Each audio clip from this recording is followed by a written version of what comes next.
मेरे सीने में जले ये आग या तेरे सीने में हो कहीं भी, लेकिन ये आग जलती रहनी चाहिए। गूंज रहा है दुनिया में भारत का नगारा, चमक रहा है आसमान में देश का सितारा। आज़ादी के दिन आओ मिलकर करे ये वादा कि बुलंदी पर लहराता रहे ये तिरंगा हमारा। दे सलामी इस तिरंगे को जिससे तेरी शान है, सिर हमेशा ऊंचा रखना इसका जिससे मेरी जान है। आज़ादी की कभी शान नहीं होने देंगे, शहीदों की कुर्बानी कभी बदनाम नहीं होने देंगे। बची हो जो भी एक बूंद भी गरम लहू की, तब तक भारत माता की आंचल नीलाम नहीं होने देंगे। स्वतंत्रता दिवस ये दिन हमारी स्वतंत्रता, हमारी मातृभूमि के लिए हमारे संघर्ष और हमारे बलिदान का प्रतीक है। आज के इस भव्य अवसर पर मैं आपके साथ कुछ विचार साझा करना चाहता हूं, जो हमें प्रेरित कर सकता है और हमें अपने कर्तव्यों की ओर अग्रसर कर सकते हैं।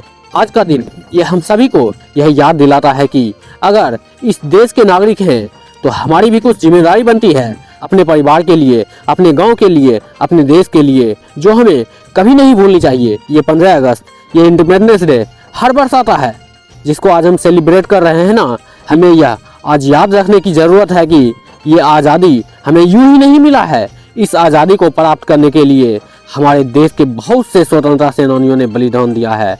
महात्मा गांधी, भगत सिंह, चंद्रशेखर आजाद, राम प्रसाद बिस्मिल, राजगुरु, सुभाष चंद्र बोस, लाला लाजपत राय, मंगल पांडे, बटुकेश्वर दत्त, बाल गंगाधर तिलक, गोपाल कृष्ण गोखले, झांसी की रानी, महाराणा प्रताप, भीमराव अम्बेडकर, रास बिहारी बोस, खुदीराम बोस, मोतीलाल नेहरू, बिरसा मुंडा, ये सभी उन कई नामों में से कुछ नाम हैं जिन्हें हम आज याद करते हैं। उनकी कुर्बानियों को हम याद करते हैं, लेकिन इनके अलावा हजारों लाखों और भी नाम हैं जो हमें नहीं पता है, लेकिन जिन्होंने हमारे देश के लिए कुर्बानी दी है, उन सभी से प्रेरणा लेकर आज हमें यह सीखने की जरूरत है कि हौसले बुलंद कर और रास्ते पर चल दे, कि हौसले बुलंद कर और रास्ते पर चल दे, तुझे तेरा मुकाम मिल जाएगा।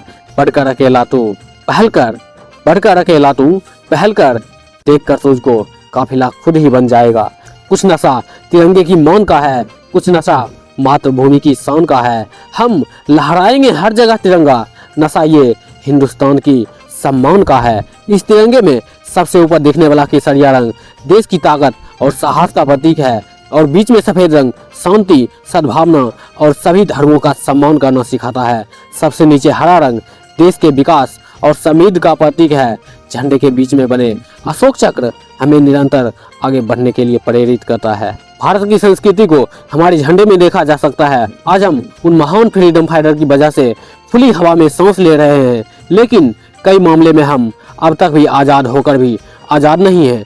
जब तक हमारे अंदर नफरत, एक दूसरे से बुराई करने की भावनाएं खत्म नहीं होते हैं, तब तक ये कहना गलत होगा कि हम पूरी तरीके से इंडिपेंडेंट हैं। हमारे पुरखों ने आज़ादी के बाद एक संविधान बनाया था जिसमें स्वतंत्रता, समानता और न्याय की बातें की थी। आज हमें फिर से उसी पर विचार करने की जरूरत है। हमारी स्वतंत्रता की मायने तभी सफल होगी जब एक बच्चा भूख से तड़पता पेट भरने की नहीं बल्कि पढ़ने के लिए स्कूल जाएगा। जब एक बच्चा तिरंगा लेकर सड़क पर बेचने के लिए नहीं बल्कि खुद का नाम कमाना जाएगा। हमारी बेटियां, हमारी बहनें बिना डर के जिएगी। बूढ़े माँ बाप को हर आंगन में जगह मिलेगी। नौजवानों की नौकरियां, मजदूरों को दाम, गरीबों को काम मिलेगा, खाने को भरपूर अनाज मिलेगा और राह चलता आदमी स्वच्छता में अपना हाथ पटाएगा। इन सब के लिए हम सभी को मिलकर बारी बारी से नहीं बल्कि छोटी छोटी कोशिशें करनी होगी। अगर सूरज की तरह चमकनी है ना, तो रोज सूरज की तरह उगना भी पड़ेगा और रोज सूरज की तरह चलना भी पड़ेगा। हम कभी नहीं भूल सकते हैं भगत सिंह, चंद्रशेखर आजाद को, खुदीराम बोस को, जिन्होंने बहुत ही कम उम्र में अपनी आज़ादी की लड़ाई में अपनी जान दे दिया। रानी लक्ष्मीबाई, सरोजिनी नायडू, जिनको अंग्रेजों के खिलाफ बगावत करने के लिए याद किया जाता है। महिला स्वतंत्रता सेनानियों में कई रीति रिवाजों की बेड़ियां तोड़ दी। आज भी जब रानी लक्ष्मीबाई को याद किया जाता है ना, तब जुबान से यही निकलता है कि खूब लड़ी मर्दानी वह तो झांसी वाली रानी थी, क्योंकि वो अपने छोटे बेटे को अपनी पीठ पर बांध करके मैदान में उतरती थी। ये उन्होंने कभी नहीं सोचा कि वो एक माँ है, और हाँ, माँ होने के नाते वो लड़ नहीं सकती है बच्चों को साथ लेकर। आज के महिलाओं को उनसे यह सीखना चाहिए कि वो किसी से कमजोर नहीं है। अगर वो ठान ले, अगर वो करना चाहे, तो उनका महिला होना टारगेट के बीच में कभी नहीं आएगा। वो जो चाहे कर सकती है, वो जो चाहे बन सकती है। शहीद भगत सिंह कहते हैं कि बुराई इसलिए नहीं बढ़ रही है कि बुरे लोग बढ़ गए हैं, बल्कि बुराई इसलिए बढ़ रही है क्योंकि बुराई सहन करने वाले लोग की संख्या बढ़ गई है। तो ना ही हमें कुछ बुरा करना चाहिए और ना ही किसी के साथ बुरा होता हुआ देखना चाहिए। हमें यह नहीं सोचना चाहिए कि यार हमें इससे क्या मतलब, मैं क्यों इसके हेल्प करूं। अगर कोई मुसीबत में है तो आप उसकी मदद कर सकते हैं और आपको मदद करनी चाहिए। हो गई है भीड़ पर्वत सी पिघलनी चाहिए, हिमालय से कोई गंगा निकलनी चाहिए। मेरे सीने में जले ये आग या तेरे सीने में हो कहीं भी, लेकिन ये आग जलती रहनी चाहिए। गूंज रहा है दुनिया में भारत का नगारा, चमक रहा है आसमान में देश का सितारा। आज़ादी के दिन आओ मिलकर करे ये वादा कि बुलंदी पर लहराता रहे ये तिरंगा हमारा। हमारे देश की आज़ादी में न जाने कितने लोगों ने अपने प्राणों की आहुति दी, बल्कि हमसे ग्रोथ की उम्मीद है देश को कि हम हमारे देश के लिए वो सब करें जिससे वो दुनिया को नंबर 1 देश बना सकते हैं। युवाओं के दिल में ऊर्जा का संचार करने वाले क्रांतिकारी शहीद चंद्रशेखर आजाद का नारा था कि गोलियों का हम सामना करेंगे, आज़ाद हैं और हमेशा आज़ाद ही रहेंगे। और उन्होंने मात्र 25 साल की उम्र में देश की आज़ादी के लिए अपना जीवन बलिदान कर दिया। मेरे प्यारे भाई और बहनों, आज से कई वर्ष पहले महान स्वतंत्रता सेनानियों द्वारा देश के भाग्य को बदलने की कोशिश की गई और अब वक्त आ गया है देश को बदलने का, देश के लिए कुछ नया करने का, कुछ बड़ा करने का, क्योंकि हम डरने वाले में से नहीं हैं और ना ही हैं हम रुकने वाले। किसी ने सही कहा है कि लहरों से डरकर नौका पार नहीं होती और कोशिश करने वालों की कभी हार नहीं होती। अगर हमारे फ्रीडम फाइटर डर गए होते ना तो आज हम स्वतंत्र भारत का सपना ही देख रहे होते, अंग्रेजों के गुलामी ही कर रहे होते। इसीलिए हमें भी अपने नेशन के लिए कुछ अच्छा करने से चूकना नहीं चाहिए, क्योंकि ये हमारी सबसे पहली जिम्मेदारी है। स्वतंत्र होने का साहस करो, जहाँ तक तुम्हारे विचार जाते हैं ना वहाँ तक जाने का साहस करो। जितना बड़ा संघर्ष होगा उतनी ही बड़ी शानदार जीत होगी।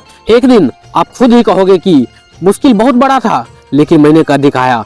15 अगस्त 1947 को भारत ने ब्रिटिश साम्राज्य से स्वतंत्रता प्राप्त किया। वो स्वतंत्रता केवल एक राजनीतिक उपलब्धि नहीं थी, बल्कि ये हमारी नैतिक और सामाजिक जिम्मेदारी भी थी और आज भी है। स्वतंत्रता दिवस हमें यह याद दिलाता है कि हम केवल एक व्यक्ति नहीं हैं, बल्कि हम ऐसे महान जन समुदाय का एक हिस्सा हैं जो अपनी तरह का सबसे बड़ा और सबसे जीवन समुदाय है। ये विश्व के सबसे बड़े लोकतंत्र के नागरिकों का समुदाय है। स्वतंत्रता का मतलब है कि हम अपनी पूरी क्षमता को पहचाने और इसका उपयोग देश की सेवा के लिए करें।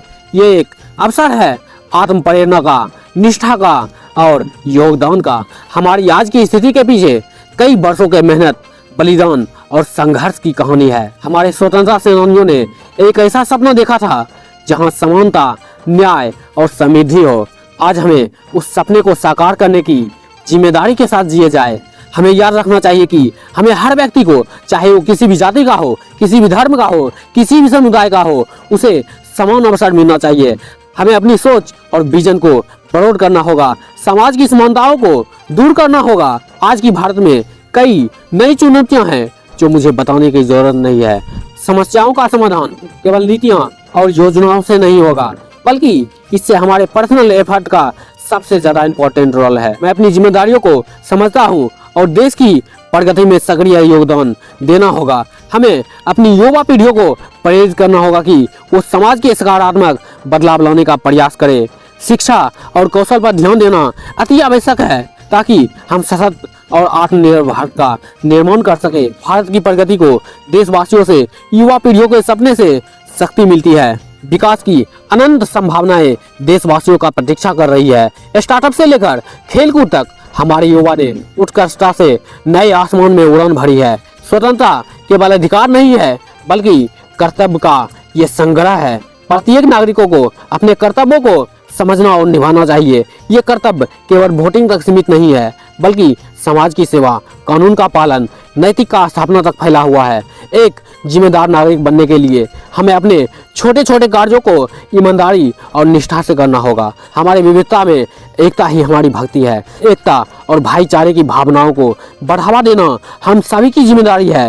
एकजुट होकर हम किसी भी समस्याओं का समाधान खोज सकते हैं और एक मजबूत और समृद्ध समाज का निर्माण कर सकते हैं। हमारे देश ने नए संकल्प के साथ अमृत काल में प्रवेश किया था और हम भारत को वर्ष 2047 तक एक परिपूर्ण विकसित राष्ट्र बनाने की दिशा में आगे बढ़ रहे हैं।